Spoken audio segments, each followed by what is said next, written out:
Hello, welcome to the Vaults Remastered. This is my story of conversion. I'm taking an old 5th edition D&D campaign world that I've been running for about 5 years. It's a homebrew setting, set in an Underdark slash Darklands inspired world known as the Vaults.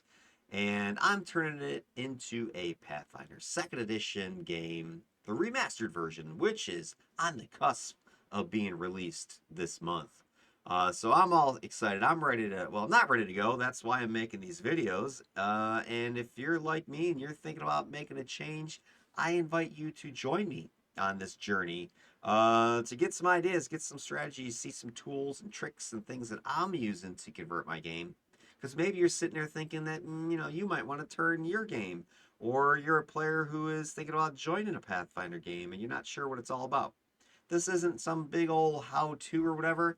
It is a story of how I'm taking my world and doing a bunch of lore changes and then taking that information and building mechanics from it and using some AI tools to assist me along the way.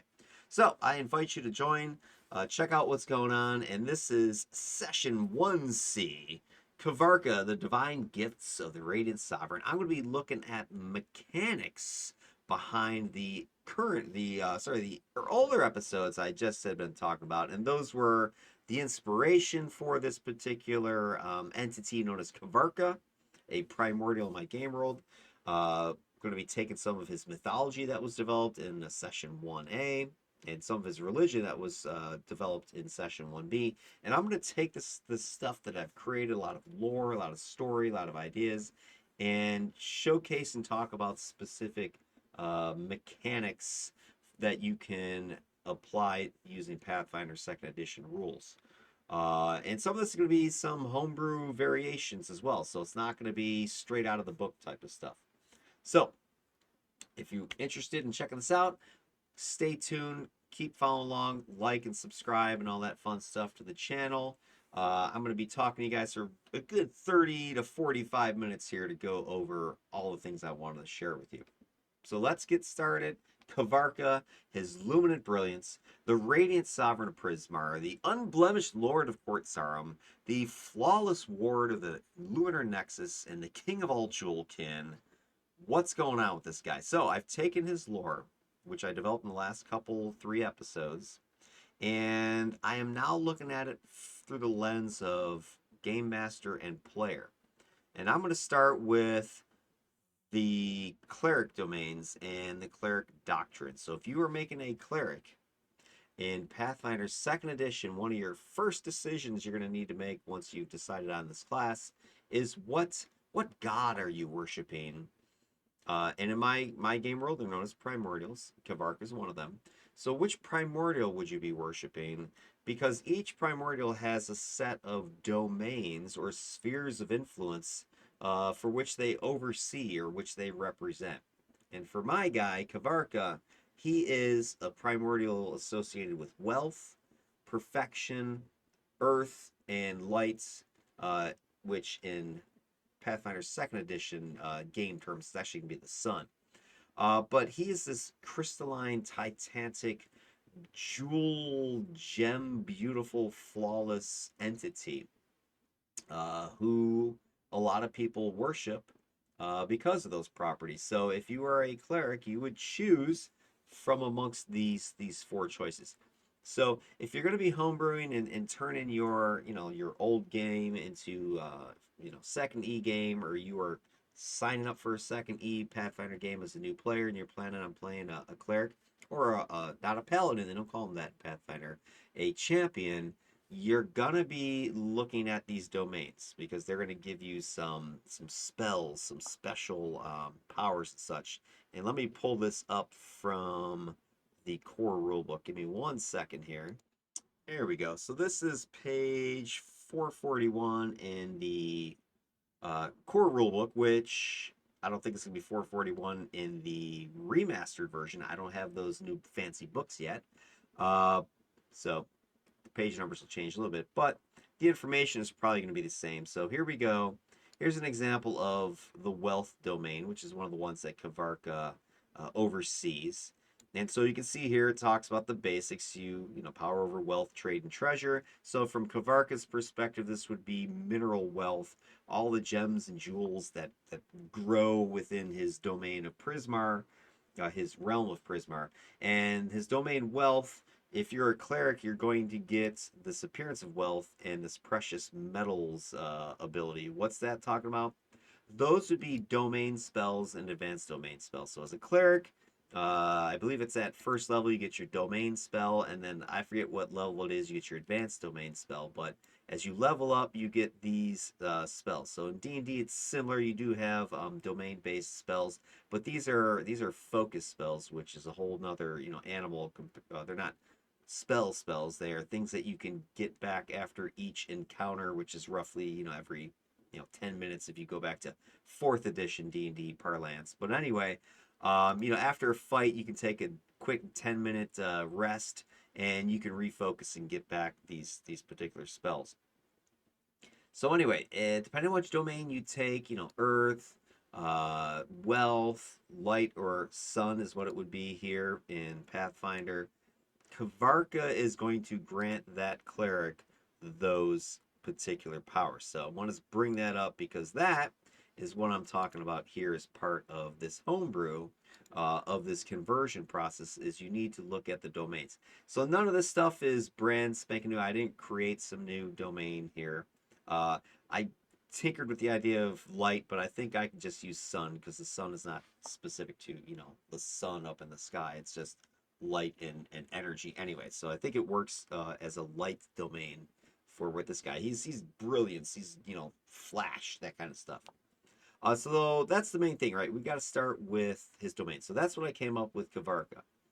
Then what I wanted to do is start to have some fun because the other thing in Pathfinder that you do besides choosing your domain is you have to choose your doctrine. And this is sort of like in D&D, like a subclass or kind of like an archetype a little bit. Except that you've only got two choices. You got a cloistered cleric, so that's sort of your bookish, monastery type of guy or gal who's been just, studying the dusty tomes or, transcribing their lord's, will or whatever it is. So that's like your cloistered cleric, and then you got the war priest, which is your battle line, crusader type of cleric. So what I did here is I thought it'd be a fun time to get a little more creative. So rather than just going, oh yeah, you can be a cloistered cleric, you can be a war priest. That's still true, but what I wanted to do is flavor these two options so that it actually fits your game world more, because that's one of the things, the beauty of homebrew and the beauty of this remaster, and one of the major the foci that I have is taking my game world and injecting it into any of these mechanics so that it makes it more alive, more fresh, because that's the one thing I will knock Pathfinder about is that it does have a lot of options and a lot of customization, but most of that stuff is very generic, and the reason for that is not because the writers of the book or the creators of the game are just stupid and they can't figure out cool stuff. No, not at all. It's because they have to build a system that works for a global game world, right? And Golarion has every possible setting in it, right? Whereas as a homebrew, my setting is this darkland subterranean vaults place. I've got an entity known as Kvarca, so I can be much more detailed with my descriptions and my options, right? So if you take a look at the book's entry for this, you'll see how I've changed, and again, I didn't really change what a cloistered cleric does. I'm just giving this some flavor. So let's take a quick look. Let me pause the vid for a second to pull this up from the core rulebook so you can see what exactly a cloistered cleric or war priest does, and then you'll see how this sort of adds to that. 1 second. All right, so here we go. We're on page 119. Again, this is the core rulebook, which is the remastered version. Will probably be on a different page number than this, but the basics I think are going to stay the same for what I've seen, at least with some of the leaked stuff from YouTube creators and stuff. But you choose this doctrine, and the cloistered cleric, gives you at first level the domain initiate feat, which is a cleric feat, page 121. So you get this feat for your first level doctrine. I believe that's the one that gives you that first level domain spell. And then as you level up, you get additional, doctrines and things. The second doctrine at third level, third doctrine, seventh level, fourth doctrine, 11th level, fifth doctrine, 15th level. I didn't change any of that. I didn't add anything brand new. Um, I don't feel I need to at this point. I don't need to try to create, something that doesn't exist yet. I think this is fine. All I'm doing with my flavor is I'm going to go ahead and give some options for kind of just sort of the role play aspect to it. So that's what I'm talking about here with this entry here. So for Kvarca, if you choose a cloistered cleric, you get those powers, those abilities that you just saw from the core rulebook. But you also get some flavor. So you're known as a seeker of perfection, and these are just some bullet points of what that means. You would have a, like a belief, if you will, or an emphasis on the journey of perfection. So as a cloistered cleric of Kvarca, you're going to study the finer aspects of beauty and perfection, not just spiritually, but intellectually, aesthetically. So imagine really fancy dress, that kind of stuff. You're a scholar, you're an artisan, you'll probably be building your own jewelry. These guys are very flashy and flamboyant, the worshippers of Kvarka. They're not, hiding behind some, dark robes and whatever. No, they're out there. They're showing their perfection and their beauty. So anyway, that's what the journey of perfection is talking about. Trying to become flawless. Artisan's blessing. You as a cleric would have prayers and rituals that are going to involve creating beautiful gem-encrusted jewels, artifacts, etc. And this is not necessarily a mechanic that you would add, but you certainly could. So if you wanted to take something like this, and I've thought about it a little bit, I could create sort of mechanics out of these flavor elements of this cloistered cleric, the seeker of perfection, and make them, as thinking as like options for those doctrine choices. So I could do something like that. I didn't go to that extreme, but I could. So maybe you could come up with something like that. You can gain the crafting skill, in gems, sort of thing. Gemstone divination, specializing in divination through gemstones. These clerics use crystals for scrying, telling fortunes, etc. So again, there's no mechanic associated with this, but you could do one if you wanted to. Uh, but this could just be a flavor thing that, hey, some of the people in your priesthood, they are, these diviners that use crystals, or if you have a spell that does have that divination aspect to it, you could role play that as looking into crystals and seeing, the truth within or something like that. And then, of course, beauty is a big thing. Uh, these priests are going to be protecting beauty. They're going to be guardians of, artistic works, galleries, natural wonders within Prismar, the realm of Kavarka, and all these crystal and gem, uh, just natural formations that we're preserving and protecting these things from them being defiled or destroyed by others. Then your other option for your doctrine as a cleric is the war priest, and similarly, I came up with a flavored version of that known as the Beacon of Battle. And I developed this stuff with the help of Kathy, my AI muse that I've talked about in previous episodes. That is my chat GPT that I use to help flesh out my ideas, the game world, come up with novel creations and ideas. And so if you haven't seen any of the other videos, I'm not going to showcase her at all today in this video, but if you watch any of my older stuff, you'll see I use it and I show you how I go about using it. Just throwing in ideas, throwing in resources, and then having a back and forth with her to come up with ideas. So here's some product of that. The Beacon of Battle, this War Priest Doctrine variant. So if you choose the War Priest, you're this radiant warrior. You're going to be, wearing dazzling, reflective, brilliant gemstone and prismatic kind of colors. You're going to be, brilliant strength, shininess. Your fighting style be very elegant and precise. Your armor is going to be not just functional, but very artistic looking. Beautiful, right? Harmonious combat. It's almost kind of like martial artist monk kind of, idea here where, you're about the form and the function, not just brutally hacking people down or bashing their skulls in. You're probably gonna be more finessey.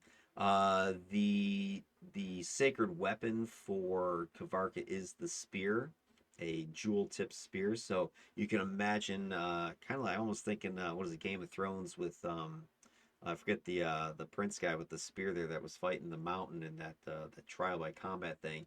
Kind of like that. You can kind of picture this guy, very elegant, very dancey with the attacks, that sort of stuff, graceful moves. Mineral Might, the War Priests, they're going to be, again, this isn't a mechanic thing, but you can picture as you're casting spells from a role play perspective or from just a descriptive perspective, you can discuss how you're using your crystals to channel your energies and your divine powers. You could make mechanics out of this, right? You could turn this into some sort of doctrine options if you wanted to. And then the last one's Aura of Awe. Similarly, it's a descriptive, it's not a mechanical thing, but you could make it. Your presence on the field of battle with, your allies is going to be awe-inspiring, but for your enemies, you're going to be this gleaming beacon that would be terrifying, especially here in my Vaults campaign world, where it's, perpetually dark and it's lit only by bioluminescence and some phosphorescence. These guys are going to be gleaming, so maybe they got like a permanent light cantrip going or something like that. Could get more powerful as you level up and, can cause fear and that sort of thing, or inspire allies. So you can kind of see that as being a mechanical thing. But this is all just flavor, right? I'm just taking my mythology and my religion that I developed for Kvarca in the previous two videos, and I'm taking that and just adding some flavor to what's otherwise a boring generic doctrine that I was just mentioning, that is to me one of the sort of poo-poo things about Pathfinder, just that it's very generic as far as its flavor for the flavor customization. There's plenty of customization and powers and abilities, but the it's not tailored to specific game worlds per se. But that's where, as a GM and players, you can put in some time. Then the next part here would be getting into the champions. Now the game, the remastered game, does not have champions in it, I don't think. So this is based upon the current situation in Pathfinder 2E. But champions, and so this might change, is what I'm getting at. If the remaster comes out and they ditch this stuff, well then I'm gonna have to make some changes to my remastered homebrew here. But anyway, champions, aka paladins in 5e, they live by a code, and they follow their deity's cause. And these things again give not just uh, you know role play kind of stuff. They actually have some mechanical Pathfinder based rules that tie into them. So if you violate your code, you don't follow the cause or champion the cause, you can have detrimental, punishments for that sort of thing, like losing access to your champion powers. Or if you look at Gods and Magic, where they have the divine intercessions that I talked about in the religion video I put out, session 1B. Those can be like curses that you can get applied to you if your primordial's upset with you for breaking some of these codes. So for what I've got here, this is again mostly flavor. There's nothing mechanical, and this is the code that the champions of Kvarca would follow. The tenets of the Prismaric Codex. So if you are a champion of Kvarca, you are going to pursue perfection. Okay, Kvarca is the perfect, flawless Lord, the unblemished. Okay, you are going to try to embody that yourself. You're always questing for flawlessness. You're always trying to improve, get better, whether it's, a skill, your behavior as a character, your appearance, your aesthetics, etc. Always refining, always improving, always trying to get better, better, better. You're never satisfied with what you're doing. Could be an obsession, of course. You're also going to be responsible for guarding the treasures of the deep. Kvarca's realm, Prismar, it is a beautiful gem-laden, crystalline, mineral-rich realm that anybody else from outside would love to go in there and plunder the place. So you are one of the guardians. Kvarca values obviously all this opulence, so you as a champion are sworn to protect Prismar's wealth and ward people who are trying and ward it from thieves and defilers, that kind of thing, and just making sure that the wealth that is there is preserved and used appropriately by the people that live there. You're also going to embrace transformation because you're constantly developing, you're constantly refining, you're constantly trying to get better. So the only way to get there is you acknowledge that you have to change, you have to transform, you have to improve. Failure is just a way to learn. So you're always embracing new chances, new opportunities. So this makes a great reason for why a character like this would go on adventure. There's something, hey, I need to improve, I need to get better, I need to take on new challenges. That's the only way to grow and improve. Of course, you can imagine that would get you into trouble too, is you're like, oh, dragon? Sure, I'm gonna go take that on, even though I'm level 1, right? And then the last part of their code is you have to reflect the brilliance of Kvarca.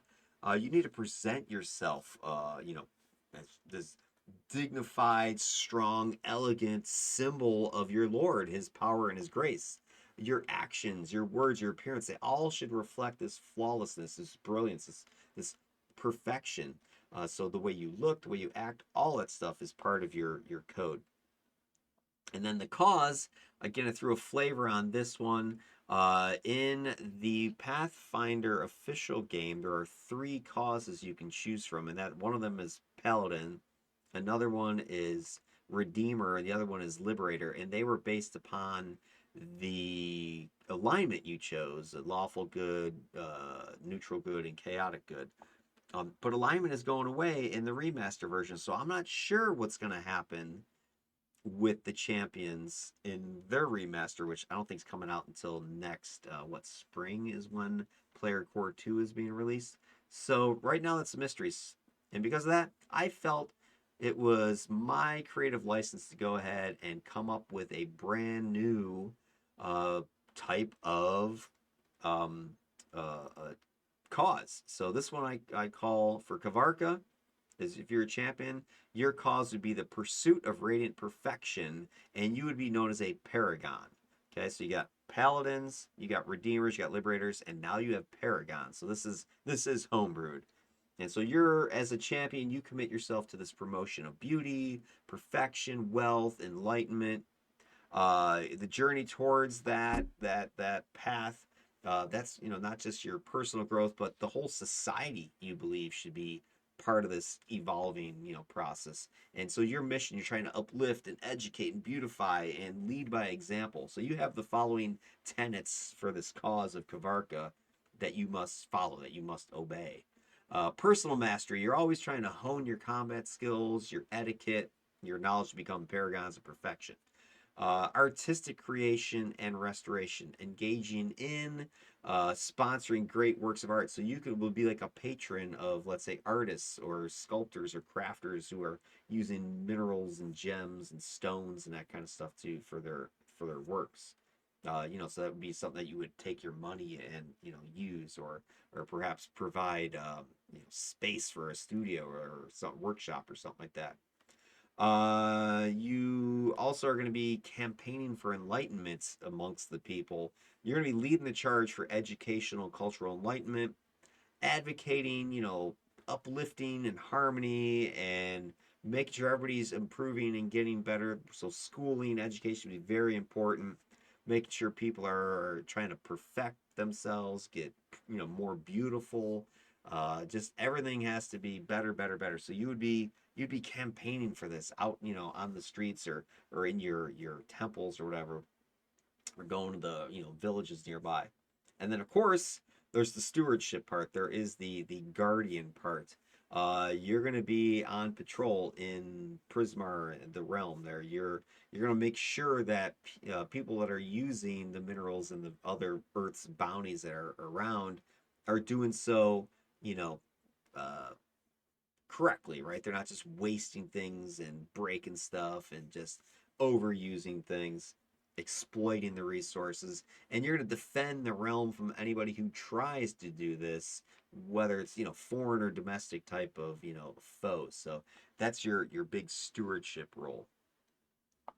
Now, in practice, if you follow this homebrew of this paragon to actual mechanics, this is what I came up with. Again, I was getting some help with Kathy on this one, but before I show this, let's take a quick look at what the champion's reaction and devotion spell look like for a rules as written core champion.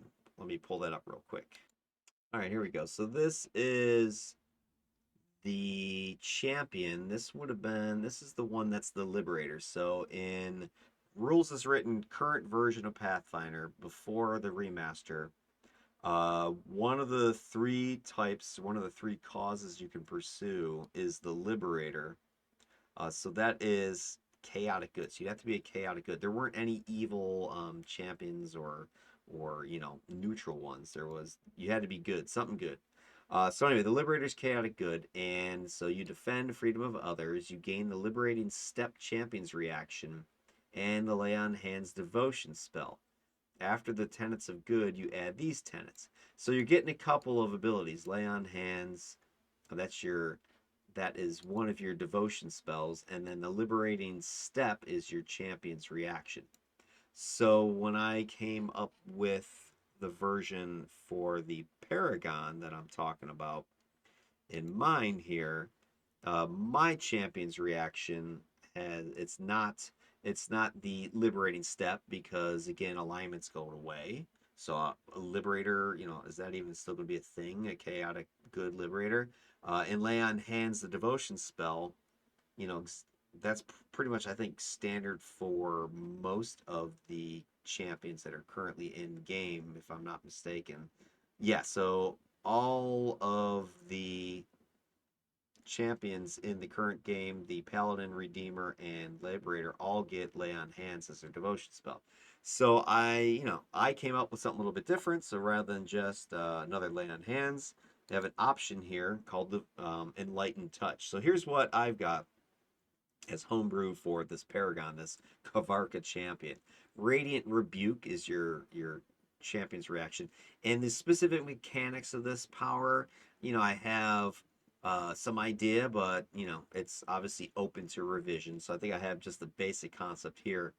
So with Radiant Rebuke, your presence on the battlefield is as illuminating as it is protective. And so when an ally within range is attacked, exactly what that range is it melee range? I have to think about that. I have to look at some, comparative stuff to decide. You can use your reaction to impose a flash of radiant light, disorienting the attacker, granting your ally momentary respite. The attacker's got to do a fort save or be dazzled, and I think it's dazzle 1 probably, maybe crit fail, dazzle 2, something like that. So again, need some more of the mechanics, but this is just the basic idea. Until the end of its next turn, and the ally gets resistance to all damage against the triggering attack equal to 2 plus your level. Is that OP? Is that underpowered? Don't know. Again, gotta do some comparative, looks at some of the stuff in game. But this is just a quick idea of what it is. So you're out in a fight, and one of your allies gets attacked. You're able to use reaction, make this flash of brilliant light, from one of your gems or your blade or whatever it is that you're using, your spear point, and it flashes and blinds the enemy. So kind of a cool concept. Gives your ally a little bit of oomph and a little bit of, buff. And then the devotion spell, so rather than lay on hands, I've got enlightened touch. And so when you lay on hands, you can do the healing, but it also gives the target a fraction of Kvarca's clarity and brilliance. So when you cast a spell, it gets hit points equal to your charisma modifier. Again, I got to look at the numbers on actual lay on hands. So the healing should be less than what you'd get with the just straight lay on hands. So this number might need to be modified a little bit. But the other benefit or the bonus, so you get, let's say, half healing like you would from lay on hands, but you're also going to get a status bonus. You're granting it to the target that you're touching. Is one round long enough? You also get bonus to saving throws. against visual effects. You know, is that too specific? You know, maybe. So just some ideas, just some thoughts. It has to be obviously play tested. It has to be compared to other stuff, but just an idea of what you can do. You can take your lore from your converted, you know, god, primordial, whatever you're doing. Use that to spin off some flavor based uh, clerics, you know, their domains, their disciplines, and the champions as well, their codes and causes, and you can turn it into mechanical stuff that matches Pathfinder. Just when you're going to do so, you know, have something to compare to. Don't just, you know, make up. So this stuff was just some quick stuff I did back and forth with Chatty Cathy there, Chat GPT. So some of this again, you know, it might suck. It might not be a good idea. Got to go and compare. All right, then. Hey, what's the benefits that this deities or this primordial Kvarca is going to give beyond these, you know, paladin specific and champion specific and cleric specific class stuff. There are other features. Your what is it called? The devotee benefits that are listed with the various gods. So if you look at the gods in the Magic book, I think they get more into this and really flesh it out. But any worshiper of a you know a god, a cleric, they're going to get access to divine font and divine sanctification. They're going to get cleric spells that are unique to that deity, etc.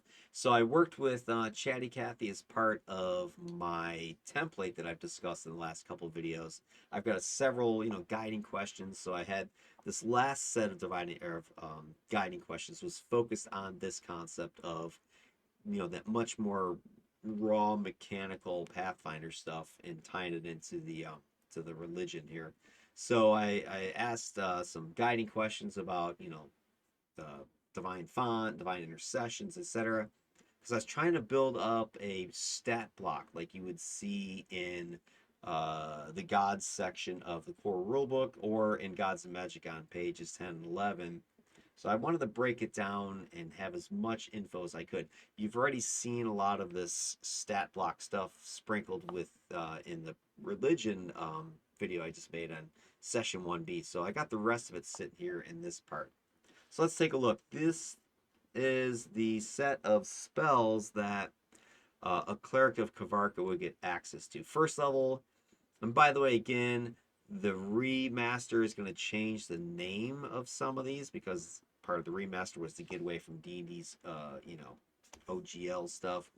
They're licensing things, so a lot of the remaster is going to be renaming of that sort of, you know, common parlance for D&D games. So some of this stuff is going to need to have its name changed. But anyway, color spray, that definitely goes with the crystals and the prismatic and the gemstones and the rainbow kind of flashing colors that Kvarca is known for, his realm is known for, and his followers are known for. So that makes a great spell for that. Third level spell, Cathy pitched this idea. She created a brand new spell known as Crystalline Dust.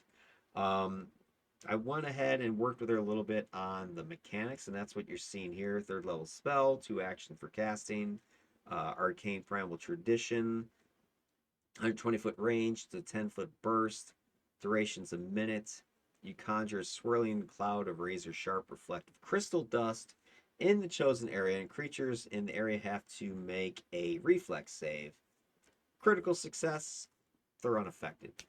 Success, half damage. Fail, they take full damage, which is 3d4 slashing, and they're dazzled 1, I believe is the correct designation there. Crit fail, double damage, and they're blinded 1. And then you can heighten this spell, increases it by 1d4. I'm not sure that's enough damage as you know, does it scale well? Is that too underpowered as far as the damage goes? You know, I was going back and forth with Cathy about it and just kind of see. Her opinion was its damage is lower, but because you're getting the debuff effect, which can be pretty debilitating, that it makes up for it so that it's, you know, okay, and you can heighten as well. Again, is that true? I don't know. I need to go and look at some third level spells out there that do damage and debuff at the same time. Where are they at in the damage? And if any of you guys happen to know, or are more versed than I am, feel free to put a comment down in the comment section. Like, hey man, that's way OP, or that's way weak sauce. That should be a first level spell. Whatever. It's something you can homebrew. You can tweak it. It's no big deal. Fifth level, Wall of Stone. Obviously, Kvarca's the stony, crystalline earth god is one of his domains, earth primordial. So this fits as well, Wall of Stone. So those would be cleric spells you get if you choose Kvarca as your lord, right? Then you've got other benefits that the devotees would get. There's divine fonts, divine sanctification, and divine skills. Some of this has changed in the remaster because again they got rid of alignment, so that uh, turned into this divine sanctification concept. I'm not 100% sure of the mechanics of that, the lingo around it, so I think I've got it right here, but I can't say that for sure. Now, divine font is just sort of it's almost like I'm kind of thinking for D&D reference how that would sort of fit in. It allows you to get sort of a bonus ability, bonus spell, healing or harming. And so, as I understand it, any cleric can either heal or harm, so boost hit points or deal damage with a touch, I think it is, or the heal spell. But anyway, divine font, depending on which deity you're picking, will have either sort of the good aligned heal, the evil aligned harm, or both neutral.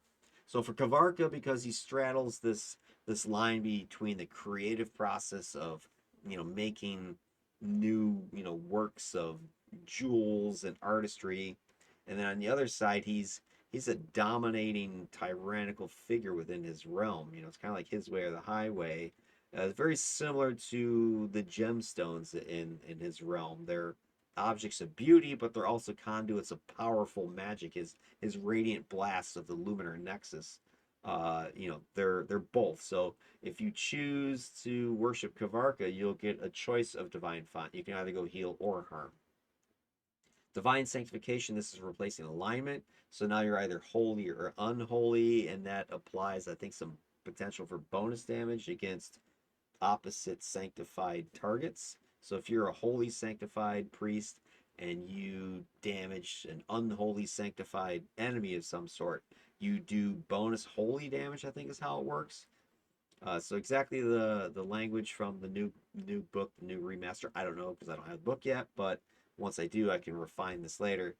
But the idea here is Kvarca, he's going to give you a choice because similar to the font, he's the holy parts are aligned with that creativity and the idea of nurturing perfection, but at the same time, followers are brutally harsh as far as cutting away imperfection. So you can kind of imagine this might manifest physically, where if you have some sort of defect, like you got a mole, you just slice it off your face type of thing, then so you can just see them very brutal. Or if you any critiques, imagine critiquing. If you go to school in Prismar and you're presenting something to your class, I mean, you're going to get roasted in a critique from hell. They're very harsh, very brutal. Like that sucks and fix it type of thing. So that's where sort of the unholy side of stuff kicks in. And then divine skill. This one's sort of a no-brainer, I think, for worshippers of Kvarca. Crafting and the art side of things, specifically jewels and gems. You're definitely going to have that as a skill common amongst the worshippers of this god of gems and jewels and beauty and brilliance.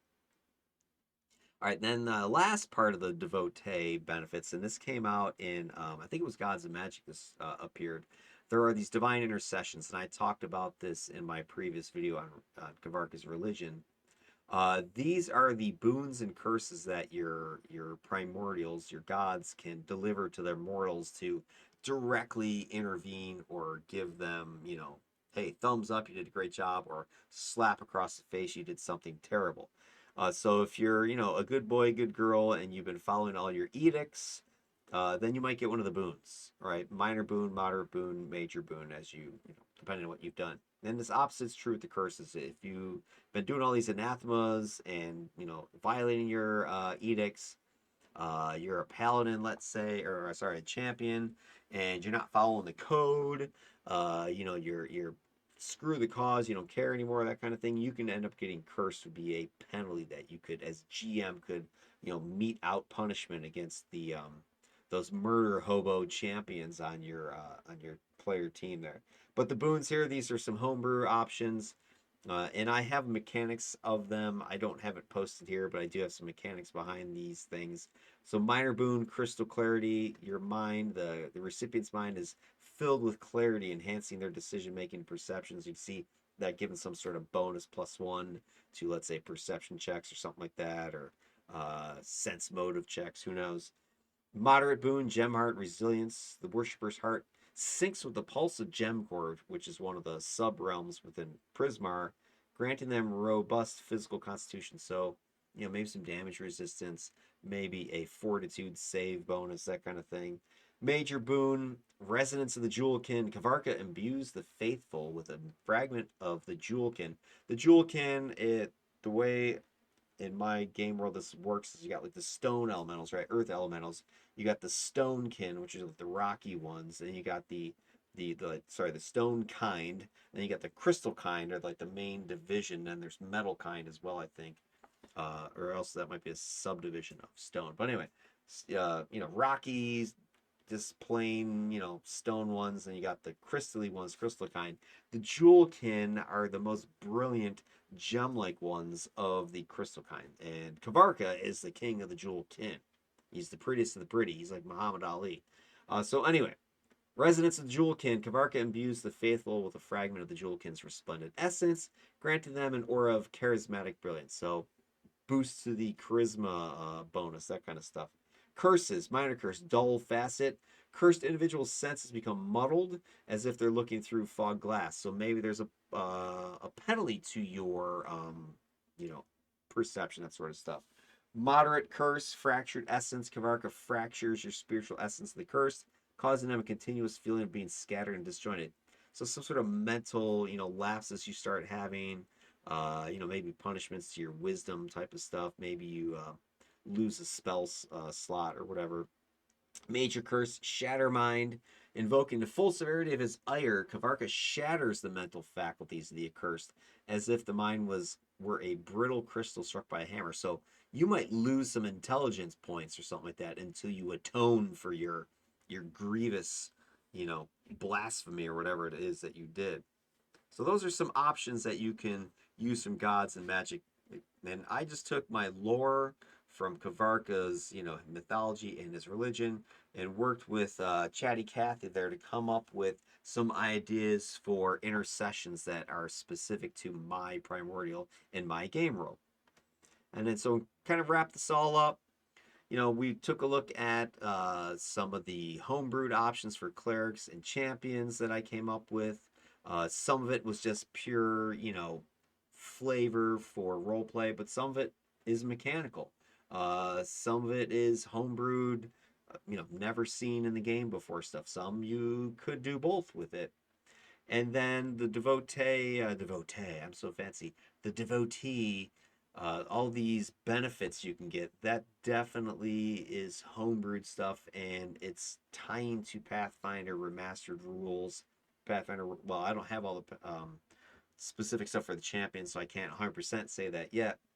But it's definitely tied in like the gods and magic stuff that was in that supplement that I've used a lot for the development of this entity. So a lot of these things I've been just pulling out of my narrative here, my lore, and now applying it to actual mechanical stuff. So that leads us to, hey, what's next? Where are we going after that?